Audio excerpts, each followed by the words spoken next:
Hey guys, it's Casey, and today we're going to talk about some of the fantasy series that I want to start in 2021.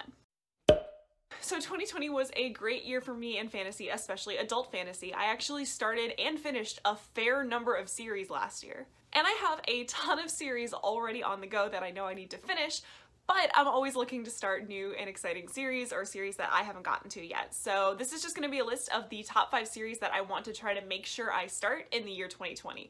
Hopefully finish, but some of them are longer than others. So these series aren't necessarily new fantasy series. They aren't ones that are just coming out, but they are ones that are new to me. Some of these are ones that I already own, some of them I don't yet, but they are ones that I'm really excited about and really want to get to as soon as I finish out some of the ones I've already got going. So the first series on this list is the Gentleman Bastard series by Scott Lynch. So the books in this series are The Lies of Locke Lamora, The Republic of Thieves, and Red Seas Under Red Skies. So I've owned this series since I think last July, and I am amazed I haven't gotten to it yet because it is one that I am so excited to read. If I were to do like a 5-star prediction, this is definitely one of them. This is a book that I am so sure I'm going to love that it almost intimidates me, and I haven't actually read it yet. And while I've heard a ton about this book, I actually don't know the specific ins and outs of the plot, and so I'm gonna kind of keep it that way. But what I do know about this book is that it follows our main character Locke Lamora, who is a master thief and kind of the leader of this gang known as the Gentleman Bastards. And so there are rumors circling around that he essentially like a Robin Hood type, robs from the rich and feeds to the poor, but in reality he is nothing of the sort, and I believe that this is generally a heist story.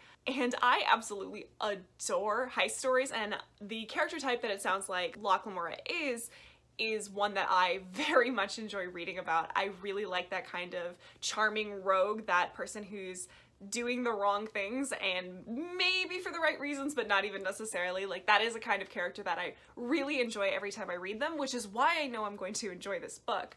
Also, I've heard that there is a really strong friendship written in this between Locke and another character, Jean. And I've heard that this is just like an amazing series, and that if you can get past some jarring aspects of the writing style, namely I think there are like flashbacks written into some of the narrative, that this series is incredible. Now the series is ongoing, so these are the only 3 I have right now, and I don't know when the next ones are going to be published. I think it's a little bit ambiguous. But this is a series that is like one of my highest priorities to read, in that I think I will like it the most out of probably anything else on this list. And yet for some reason I keep like avoiding it. Anytime I decide I want to read an adult fantasy book, I pick up something else. Even though I look at this and I think about it and I go, I'll get that next time. And for some reason I'm just avoiding it, and I'm starting to wonder if it's because I'm so hyped to read this book. But this is one I just have to read by the end of 2021. I just have to start this series because, again, I'm so sure I'm going to really enjoy it. And the next series I want to read in 2021 is the Winternight Trilogy by Katherine Arden. So this includes The Bear and the Nightingale, The Girl in the Tower, and The Winter of the Witch. So this is a trilogy that I don't own yet, but is one that I'm very interested in, especially since I've been really enjoying some more atmospheric, slow-moving fantasy books recently, and I've heard that this is a very good example of that. So what I know about this series is that it's a historical fantasy, and it's set in northern Russia, and it follows our main character Vasilisa, who can see some, I think, spirits outside of her house and kind of talk to them, but I know there are other people in the town that are kind of pushing away from some of the old ways. And that's kind of about all I know about the plot of this series, but I have heard that this is an incredibly atmospheric series. It has a very fairy tale, folktale-esque atmosphere to it. It's got that very slow-moving, like slow-paced sort of feeling to it, but I've heard that it's absolutely beautiful. I've heard that the writing is stunning and that people really enjoy reading from this main character. And again, if I'm trying to get into more atmospheric fantasy stories, this seems like one that I should definitely have on my list. And I've pretty much heard nothing but good things about this series, so it is definitely a high priority for me. This is one that seems to have like very strong wintry, cozy vibes to it, so maybe I should read it in one of the winter months, so either soon, I guess, or right at the end of the year. But if I'm being honest, I don't usually match up my reading that closely to the rest of the world, so we'll see when I end up getting to this one. The next high priority series for me is the First Law Trilogy by Joe Abercrombie. So the First Law Trilogy includes The Blade Itself, Before They Are Hanged, and The Last Argument of Kings. So this is yet another series that I got for my birthday last year in July and still haven't gotten to. This is another series where I don't know a huge amount about the plot of it, but I have heard people talk about this series countless times. I know that these are considered a grimdark fantasy series. I mean, just look at the amount of blood on this cover. And I know that this is one that has a pretty big cast of characters and really explores a lot of ideas about gray morality. I know that this series and a lot of what Joe Abercrombie writes is kind of held up sometimes as like the poster child for well-written gray morality, which is something that I'm very intrigued about reading. So like I said, this is a high fantasy that is highly political, and it follows a bunch of different characters that are kind of working in this political landscape. And that's about all I know, other than the fact that I know there's a character named Glocta that everybody loves / hates or has strong opinions about one way or the other, and is a very well-written and interesting character, and I've just heard lots of good things about this series. I've heard that it is brutal, but it is a very interesting insight into morality and its complexities, and the characters are so amazingly well written is what I've heard, and all of that is kind of buzzwords for me as far as something I'm going to enjoy. And like the Winter Night trilogy, this is a completed trilogy, but there are also multiple books in this sort of universe, I think, or definitely from Joe Abercrombie, that are in a similar vein that have been published since then. He is continuing to publish lots of novels in the, I don't know if it's called like the First Law universe, but in this world as far as I know. And so if I do end up enjoying this, there is a lot for me to get to. And again, I don't think I've heard anyone say, you know, those books were just okay. Like, I feel like I've heard very strong opinions about these from everyone I've heard talk about them. And Joe Abercrombie is one of these staples of like the modern fantasy that I really want to get into and make sure that I've read. The next series on this list is Lightbringer by Brent Weeks. So this series was just completed like last year or the year before, I think.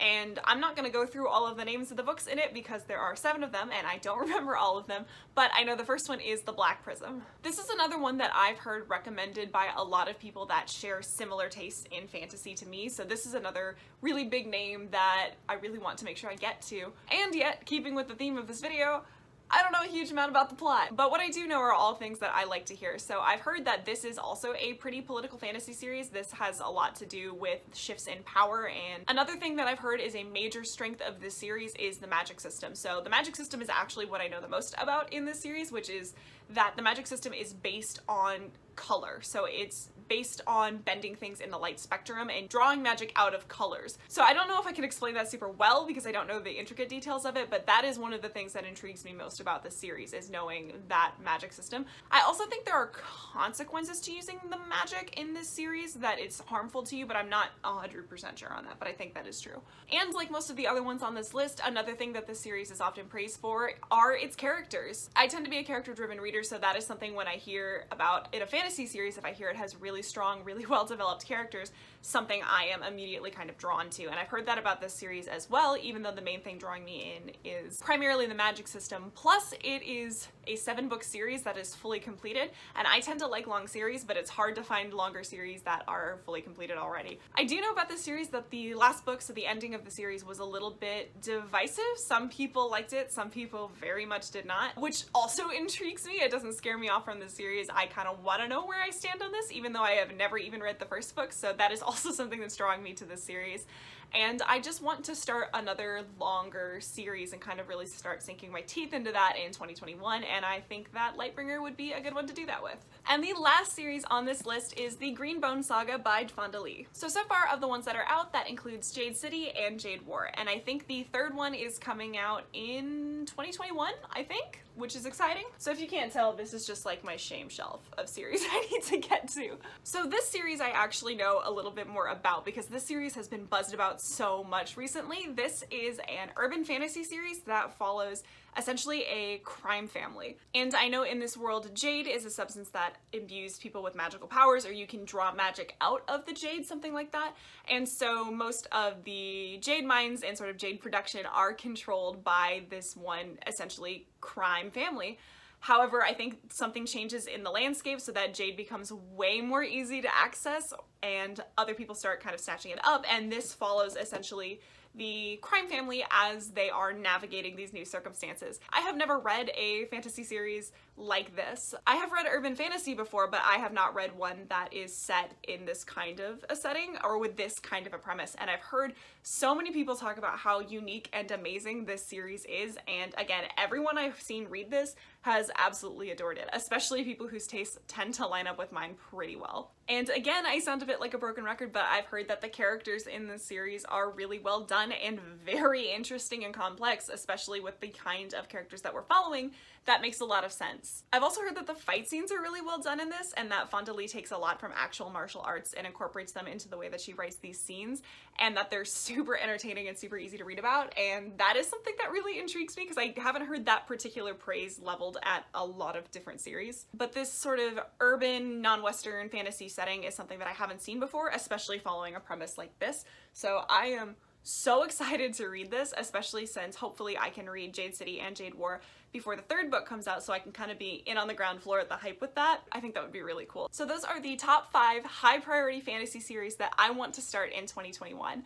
Obviously there are a ton of series I still need to finish, and I'll probably start some of these before I finish the others, and there are probably other series that I will start in the meantime, but those are some of the ones that I really am looking forward to and I really want to try to make sure I get to by the end of this year. So if you've read any of these series, or if there are some that you think I should get to sooner than others, let me know, because I am just so excited about all of these series and I really want to get to them. But I think that's all I've got for you guys today. If you want to keep up with what I'm reading, I have a link to my Goodreads down in the description below, but other than that, I'll see you guys next time.